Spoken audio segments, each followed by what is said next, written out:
क्या आपने कभी सोचा है कि बलात्कार की जड़ें हमारे इतिहास में कितनी गहरी हैं और क्यों महिलाओं को परिवार की इज्जत माना जाता है? बलात्कार की समस्याओं को समझने के लिए हमें यह जानना आवश्यक होगा कि क्यों महिलाओं को अक्सर परिवार की इज्जत का प्रतीक माना जाता है। इस सोच की जड़ें अभी हमारे इतिहास में छुपी हैं, जहाँ महिलाओं को अक्सर कमजोर या नियंत्रण में रखने की कोशिश की गई है। महाभारत और रामायण जैसे ग्रंथों में भी हमने देखा है कि महिलाओं का अपमान या उनका अपहरण केवल एक व्यक्तिगत घटना नहीं, बल्कि समाज की मानसिकता का हिस्सा है। इस मानसिकता को बदलने के लिए हमें महिलाओं को न सिर्फ सशक्त बनाना होगा, बल्कि उन्हें ऐसी परिस्थिति में लाना होगा कि वे अपने अधिकारों के लिए आवाज उठा सकें और किसी भी तरह के उत्पीड़न से मुक्ति पा सकें। जब महिलाएं आत्मनिर्भर होंगी, तब वे कभी भी अपने परिवार की इज्जत को एक बोझ की तरह नहीं देखेंगी, बल्कि उसे सम्मान और शक्ति के प्रतीक के रूप में देखेंगी।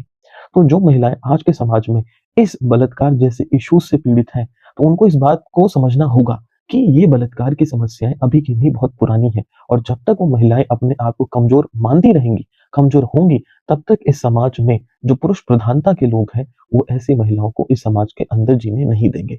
तो इसलिए मेरी ये दरखास्त और रिक्वेस्ट है to every single women that you need to make yourself strong as much कि आपको कोई कभी बिना आपसे पूछे ना तो छू सके और ना ही आप किसी के अधीन रह के कभी काम करें।